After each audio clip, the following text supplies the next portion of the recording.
झारखंड बनने के बाद से ही लंबे अरसे से 1932 खतियान की मांग चल रही थी और इसको लेकर के कई अलग अलग पार्टियां भी सामने आई और लोग भी, और उन्हीं में से एक अनिल पन्ना जी है जो इस खतियान 1932 खतियान की मांग को लेकर लंबे समय से संघर्ष करते आ रहे हैं। इस वक्त हमारे साथ मौजूद है इस मुद्दे पर बातचीत करने के लिए। तो अनिल जी, सबसे पहले तो आपको झारखंडी जोहार और साथ ही करंट खबर में आपका स्वागत है। धन्यवाद।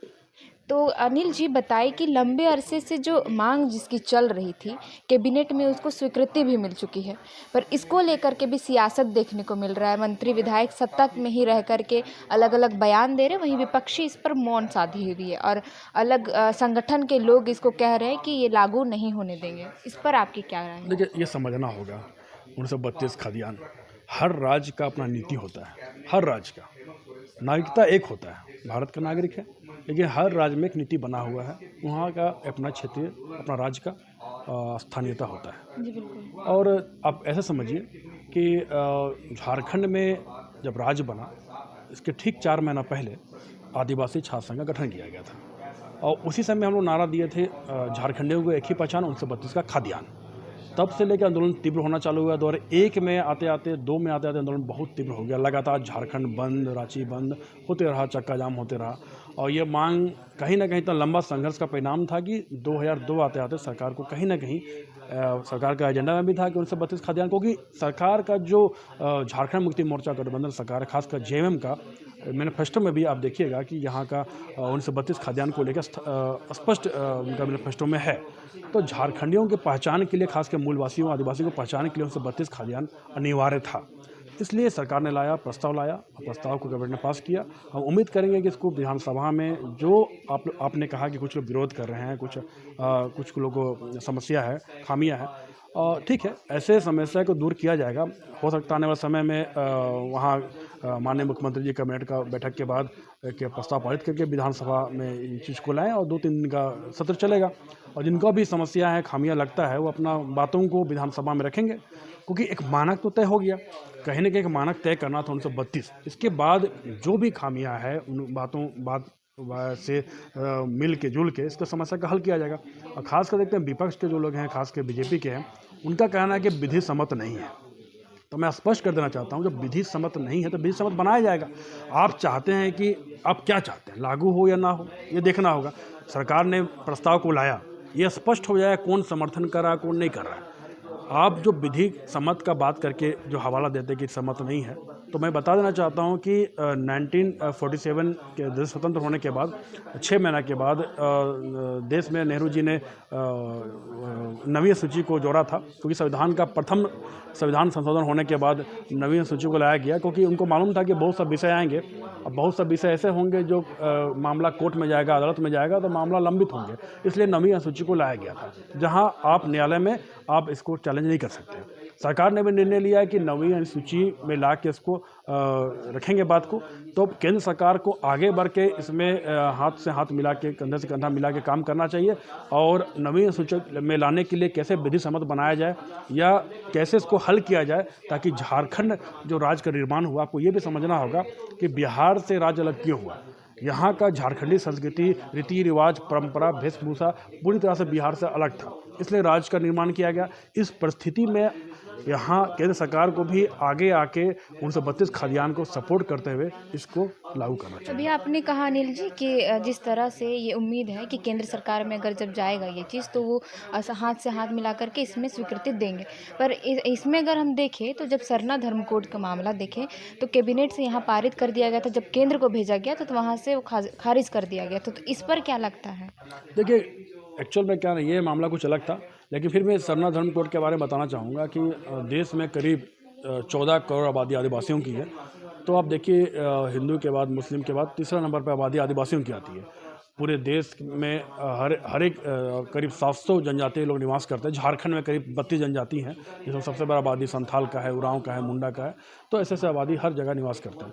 तो सरना आदिवासी धर्म कोड को लेकर बात जब बिल भेजा गया, तो कहीं न कहीं बीजेपी को लगता है कि इनको इंगित करते हैं हिंदू की ओर, क्योंकि उनको लगता है कि करीब 10% आबादी को हम अलग करेंगे तो अभी जनजातीय आबादी का जो आबादी लोग अपने आप को 80% मानते हैं कि हिंदू आबादी है, इस परिस्थिति में 10% घट जाएगा, 70 आ जाएगा। तो शायद इसलिए अपना मामले को ये जनजातीय आबादी को नहीं दिखाना चाहते हैं कि ये जनजातीय समाज में आते हैं, अपना एक मैटर को कहीं न कहीं ठंडे बस्ते में डाल दिए। लेकिन दबाव लगातार बनाया जा रहा है, सरकार को भी मानना पड़ेगा, केंद्र सरकार को मानना पड़ेगा और इसको कहीं न कहीं आने वाले समय में इसमें भी सरकार निर्णय लेगी, ऐसा हम भरोसा करते हैं। अच्छा, 1932 का ज़िक्र भी चल रहा है, इसमें सियासत भी चल रहा है, जी। पर ऐसे में कुछ ऐसे भी गाँव हैं जहाँ पर पंचायत ही नहीं है।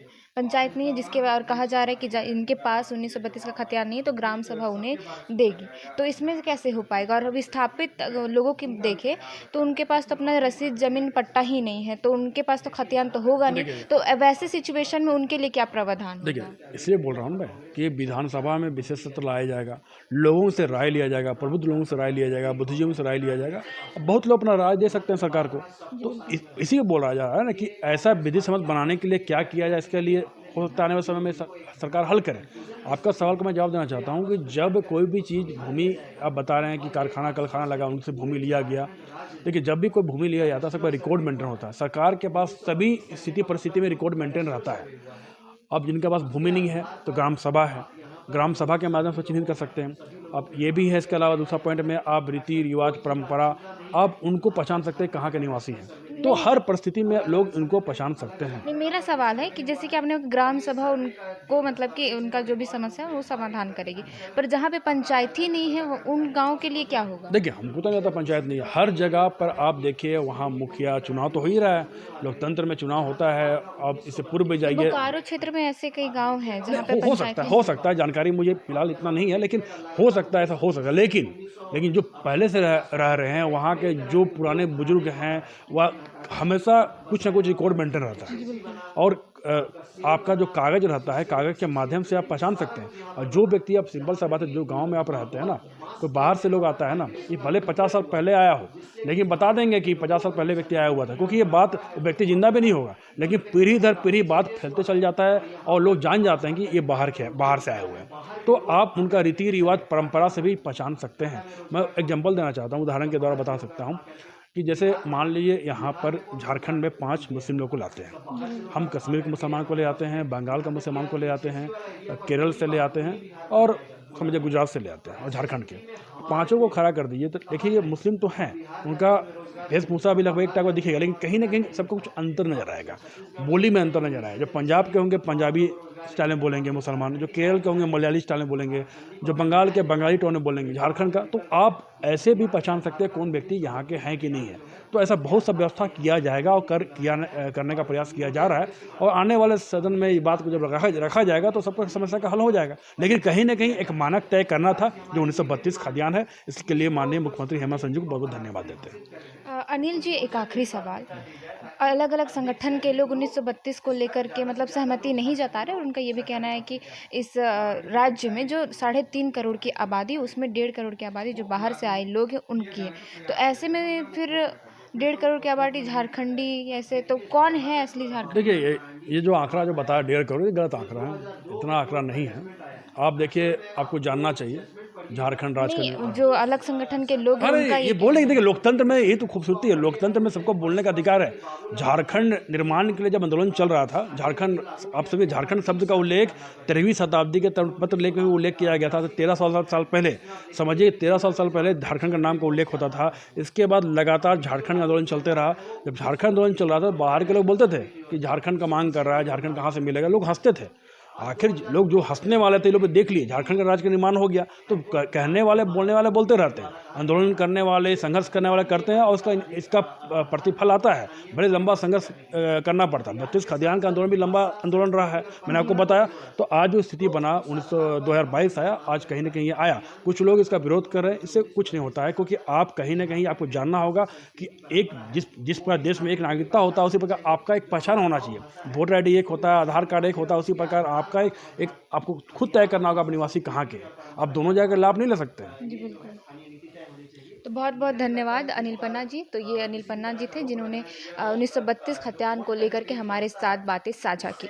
बाकी की तमाम खबरों के लिए जुड़े रहे करंट खबर के साथ। रांची से मैं श्रेया रतन।